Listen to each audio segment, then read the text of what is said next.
Welcome back to the channel, and this week features some of the craziest runouts of the entire year, so buckle up. For the year 2025, I'm trying to make $25 an hour while playing both 1-2 and 1-3.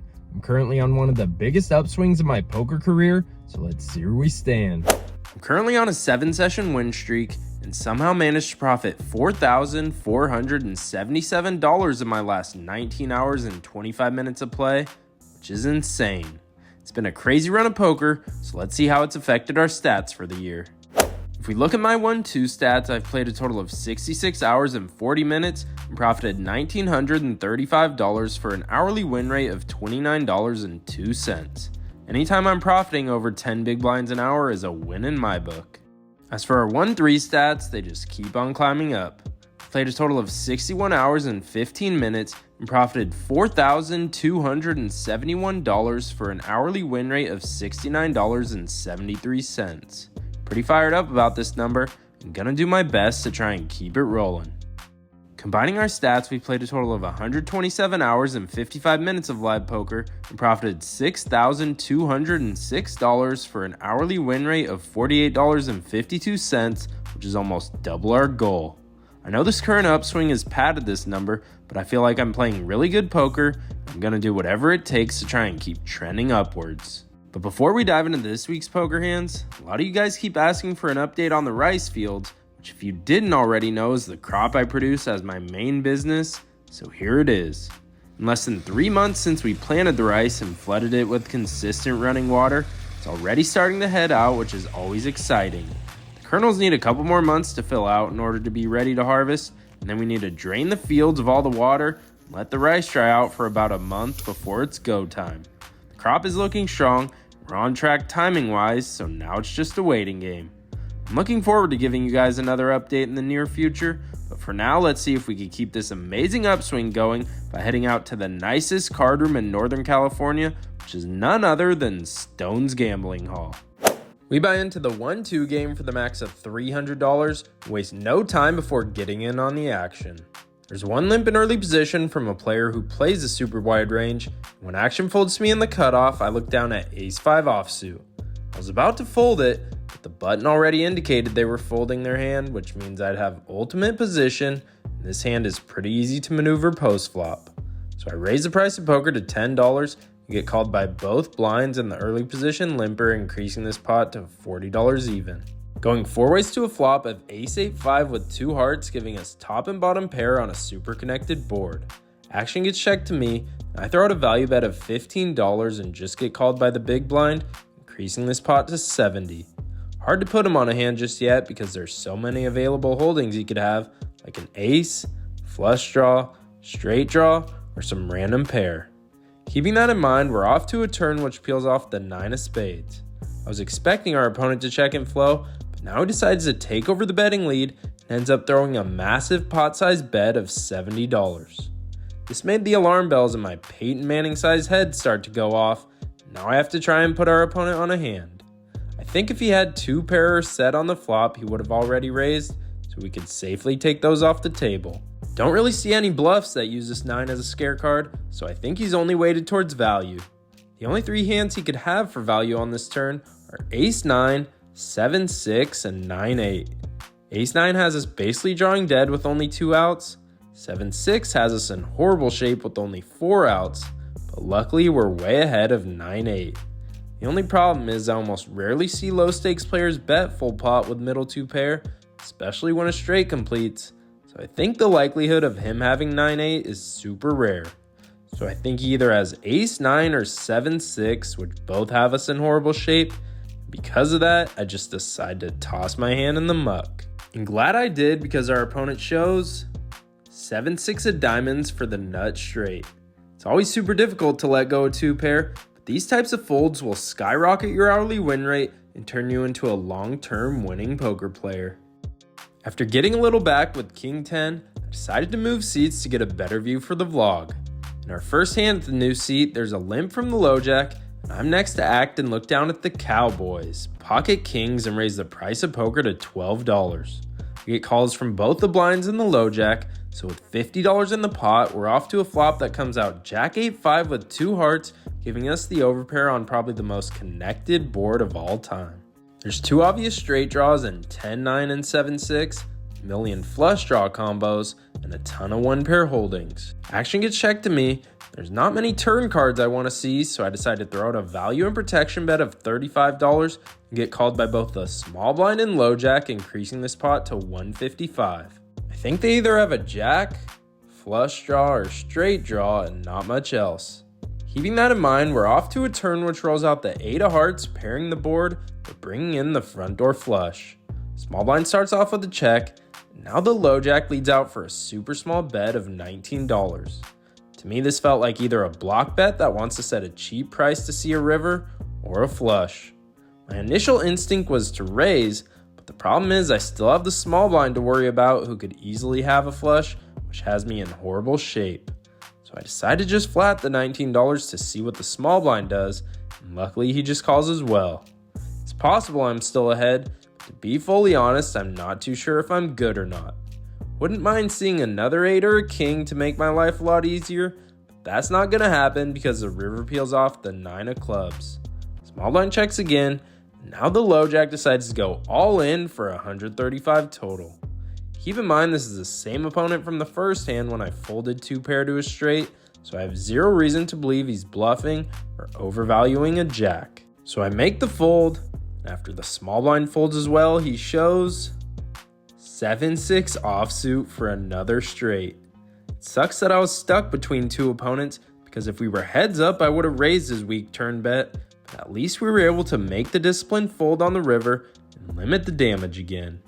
Just a few hands later there's 2 limps, and now the cutoff raises the price of poker to $12. Folds me on the button, and I look down at the least popular hand in low stakes poker, an ace-king offsuit. This specific opponent has a pretty wide opening range, so with the premium in position, I decide to put in a 3-bet to 35. Folds all the way back to our opponent in the cutoff, and now decides it's a 4-bet to $100 even. Usually I'd snap fold ace-king in the spot. This opponent mainly plays the bigger games. I've seen him make some lighter 4-bets throughout the years, so with only 150 in his stack, I think we have an easy all-in. He obviously snaps it off. We both roll over our hands and he shows the ladies, pocket queens. With over $300 in the pot, we have ourselves an old-fashioned coin flip. With no more action, we're off to a flop which rolls out king 8-4, giving us top pair top kicker and the best hand. Thinking about how I could finally get rewarded for making a couple solid disciplined folds, until the turn rolls out the queen of hearts, giving our opponent a set, and has us drawing dead. River is irrelevant. We are officially getting our ass kicked today. I add on $200 to my stack to get to the max, and in our first log-worthy hand after getting stuck, there's 2 limps in the field when action folds me in the hijack, and once again I look down at the cowboys, pocket kings. I raise them up to $12 and just get called by a player under the gun. Going heads up to a flop in position of 10-10-4 rainbow, giving us the overpair on a super dry board. He checks, and I throw out a standard $10 range bet, to which he ends up calling, increasing this pot to 45. Off to a turn which rolls out the 3 of clubs. He checks in flow, and I decided to play this one tricky and check it back to make all his pocket pairs feel confident they're ahead, and I was just stabbing on the flop with random overcards. Off to a river which peels off the deuce of hearts, and now our opponent leads into us for $25. I think all his pairs like pocket 5s through 9s are betting this size, and I didn't check back the turn to call in this spot, so I put in a min raise to 50, looking to take our opponent to value town. He goes in a mini tank before eventually sliding in the extra 25, and I proudly roll over the cowboys, and he shows ace 10 of clubs for trips with the best kicker. Never in a million years did I put him on that hand, especially after tanking, but that play is what we in the business call value owning ourselves. I think he would have called with those pairs I mentioned earlier because my line didn't make much sense. We just happened to run into it this time. So this session obviously isn't going our way, so instead of cutting the losses for the day, I saw a 1-3 game finally opened up, so I decided to up the stakes and join the new game. We buy into the new game for $500, which is the max to start, and in our first hand, I'm in early position and look down at ace-king offsuit. I open the action to $15 and just get called by the big blind, increasing this pot to $30. Off to a flop heads up of queen 10-10 rainbow, giving us 2 overcards and a gut shot to Broadway. I start off with a half pot bet of $15 and he quickly calls, doubling this pot to $60. Off to a turn which peels off the ace of hearts, now giving us top pair, top kicker. He checks in flow, and I think our hand can only go for 2 streets of value since king jack got there for the straight and he could easily be sandbagging at 10. So I check it back and the river rolls out a blank and the 3 of clubs. Our opponent now leads out for a bet of $25, and I doubt he's ever betting a queen for value, so he either has a bluff or has us completely destroyed, which is why I just decide to call. He rolls over king 9 of diamonds for the missed straight draw. We're off to a much better start at this new table after picking off a bluff. In our next interesting hand, I'm under the gun and throw on the $6 straddle. Player to my left just calls the $6, big blind calls, and I look down at the best hand ever created in pocket aces. Obviously gonna put in a raise, so I make it $30 to go, and I just get called by the player to my left. With $65 in the pot, we're off to a flop heads up of king jack deuce rainbow, giving us the overpair. I throw out a standard bet of $20, and our opponent quickly calls, increasing this pot to $105. Off to a turn, and it rolls out the jack of diamonds pairing the board, which I wasn't a big fan of. He could easily be calling with middle pair on the flop, so I implement some pot control by checking, and now he throws out a bet of $60. I think he could have some bluffs here with queen 10 and ace 10, and still be going for value with all his kings, so I decide to call, increasing this pot to $325, and we're off to a river, which is a complete blank and the 3 of clubs. I don't really see a point in betting here, so I check again, and now he throws out a bet of $125. Obviously never raising, because a king is never calling, so the only 2 options are to call or fold. I think if I fold here, I could get exploited way too much in the future. He could still be betting his missed straight draws as well, and value betting a hand like king queen, which is why I eventually decided to call, and he shows king jack offsuit for the full house. Any progress we had from the first hand gets completely wiped away, and we're back in the hole after getting another premium pocket pair cracked. In order to be above 100 big blinds, I add on $500 to my stack, and I'm now into the game for $1,000 total. In our first interesting hand after adding on, a hijack opens the action to $15, button calls, and I'm in the big blind and look down at king queen offsuit. Occasionally I'd mix this into my 3 betting range, but I decided just to flat this time. Off to a flop 3 ways of queen 8-3 with 2 clubs, giving us top pair, second best kicker. I check in flow, now the original razor checks, but the button throws out a bet of $25. I think the button would have 3-bet ace queen preflop, probably isn't calling with queen 8, so the only hands I'm beat are by pocket 8s and pocket 3s. I can't be scared of monsters under the bed, so I raise the price of poker to $65 for value. Only the button puts in the call, increasing this pot to $175. Off to a turn which rolls out the jack of hearts, which I hated to see. 10-9 now gets there for the straight, and a hand I had completely dominated in queen jack now makes 2 pair. So I decide to check. Now our opponent throws out a pretty sizable bet of $115. Even though we could be behind, there's still some worse queens he could be betting for value. There's still some draws out there that he could be bluffing with. So I call, increasing this pot to $405. We're off to a river hoping for a blank, and that's what we get in the 5 of hearts. I check it over, and after a little deliberation, he decides to check it back.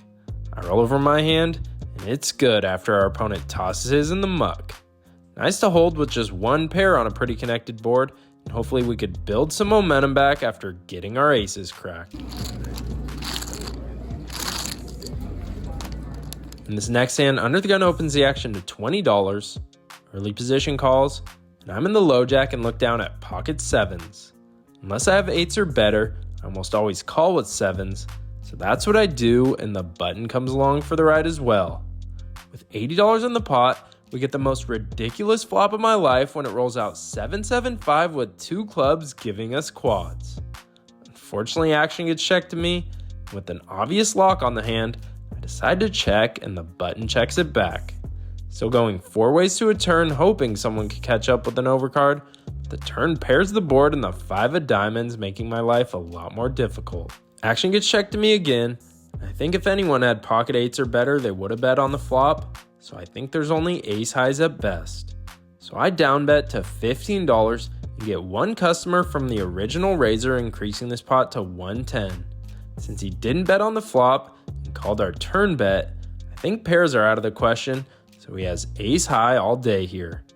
Off to a river heads up, and it rolls out the deuce of hearts, which doesn't change anything. He checks again, and I don't think ace high can really call anything but a small bet, so I throw out just $20, and our opponent eventually calls it off. We show our hand knowing we're obviously good, and I somehow think I found a way to win the max on this ridiculous run out. For this next hand, I'm in early position, and for the third time today, I look down at the Cowboys, pocket kings, and raise them up to $15. Currently, I'm 0 for 2 on the day with these bad boys, so hoping to turn that around. Only the button puts in the call, so with $30 in the pot, the ace magnets do their thing when the flop rolls out ace 8-6 rainbow, giving us second pair. I check out of frustration, and the button bets $10. I call, and the turn rolls out the 9 of clubs. I check again, and our opponent continues betting, but for $20 this time. Not convinced I'm beat just yet, so I slide in the 20, and we're off to a river which peels off the deuce of spades. I check for a third time, looking to fold to almost any size bet, but our opponent waves the white flag and checks it back, and we finally win a pot with a premium pocket pair today.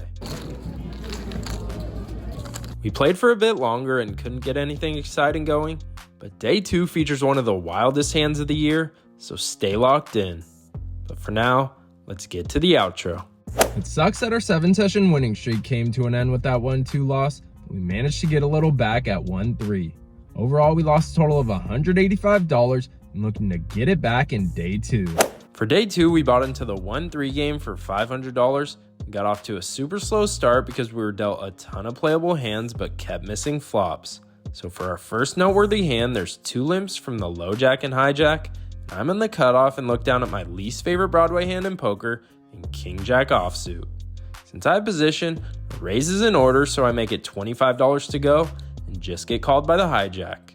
Going heads up to a flop of king 8-7 with 2 hearts, giving us top pair's solid kicker. With $50 on the pot, our opponent checks, and I think it's important to size up to charge both the straight and flush draws.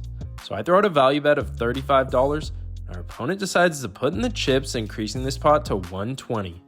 Off to a super interesting turn card in the jack of hearts, giving us top 2 pair, but now every single draw came in. 10-9 makes a straight, and the front door flush completed. Our opponent checks in flow, and if he has a king, I think we could only get 2 streets of value. Plus, if I check it back, we could gain a ton of information based off what he does on the river, which is the beauty of having position. So I check it back, and the river pairs the board with the 7 of spades, which I definitely didn't mind. Once again, our opponent decides to check, so I think he's heavily weighted towards either having a king or an 8. I don't think either of those hands can call a massive bet, so I decide to bet a little over a half pot and make it $65 to go. Without much thought, he slides in the chips, and we're good because our opponent tosses his hand in the muck. Feels good to be in the positive after a slow start, and unlike yesterday, I'm looking to build some momentum from the start. A new 1-3 table just opened up, and the lineup looked a lot better, so I put my name on the table change list, and after missing a draw with ace-5 of clubs, my name got called. In our first hand at the new table, a player in middle position limps, the hijack now raises to 15, and I'm in the cutoff and look down at pocket 4s. Easy call, so I put in the chips.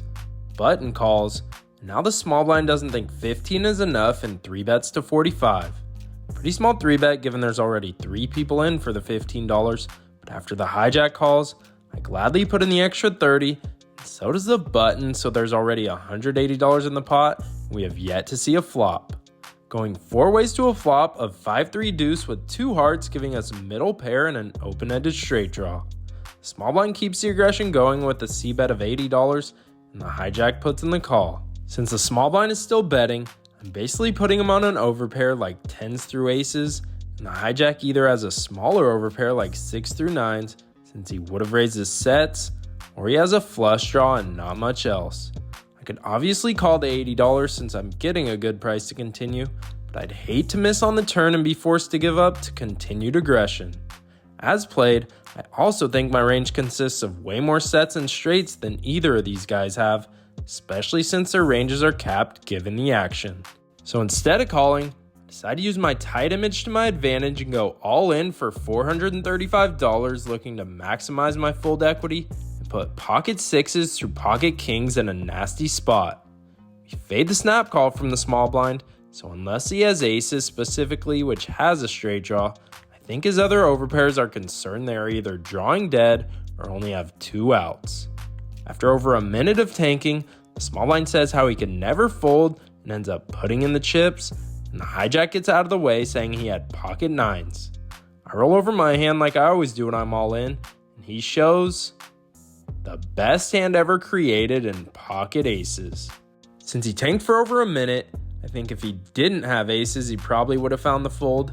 But that's neither here nor there because we only have 6 outs in a dream and need some help. We're off to a turn which is no help to us in the king of clubs, but the river rolls out the 6 of hearts, giving us the straight and the winner. For a brief moment, I gotta feel what it's like to be as lucky as Mariano, and let me tell you, there's no complaints here. We scoop in this 4-figure pot after cracking aces, and now I just got one thing to say. Tell them to bring me my money. After winning that massive pot, I decided to do my favorite thing in poker, which is to turn these boring $5 red chips into beautiful $25 green ones. We went card dead for a few orbits, so at this point in the session, we're up exactly $500 and looking to book a huge win. For this hand, the cutoff opens the action to $15. When it gets folded over to me in the small blind, I look down at king queen of diamonds. Good enough for a 3-bet, so I make it $50 to go. It folds back to our opponent who puts in the extra $35. With exactly $100 in the pot, we're off to a flop heads up of jack 10-6 with 1 diamond giving us 2 overs and an open-ended straight draw and backdoor flush draw. I start off with a standard C-bet of $50. Without much thought, he quickly puts in the call. Hard to put him on a range just yet, so we're off to a turn which peels off the 5 of diamonds, now giving us more equity with the flush draw to go along with our straight draw. I think it's time to put our opponent to the test, so I throw out a massive bet of $175 and he goes deep in the tank. He's telling me now how he has a weak jack and thinks I have an overpair, which is why he eventually decides to toss his hand in the muck. I don't recommend bluffing too much, but it's super important to play your nutted draws aggressive because they could help you maximize your fold equity. If you do get called, there's always a backup plan to simply hit your draw to give you the best hand. We played for a bit longer, just couldn't connect with anything else, so let's get to the outro. I think the only thing that needs to be said is it's better to be lucky than good. In for the original 500, and out for 1074 for a solid $574 win. As for this week in poker, we played exactly 6 hours even and profited $389 for an hourly win rate of $64.83. Pretty happy with how we held it together, especially after that rough 1-2 session. If we add this week's sessions into our 1-2 stats, we played a total of 67 hours and 40 minutes of 1-2 and profited $1,669 for an hourly win rate of $24.67. Happy with where that number is at. This week's session didn't do us any favors. Looking forward to getting that money back and then some. As for our 1-3 stats, we played a total of 66 hours and 15 minutes and profited $4,926 for an insane hourly win rate of $74.35. If it takes running like shit in the smaller 1-2 game in order to run pure in this one, I'll take it every time. Combining our stats, we played a total of 133 hours and 55 minutes of live poker, profited $6,595 for an hourly win rate of $49.25, which is almost double our goal. Fired up to be in this position, but there's a lot of year left, and I gotta keep playing solid poker because the deck can easily turn the other way, as we saw in a lot of hands this week. Thanks for watching, and as always, I hope you guys run good at the tables And I'd appreciate it if you could hit the subscribe button to help me reach my new year-end goal of 25,000 subscribers.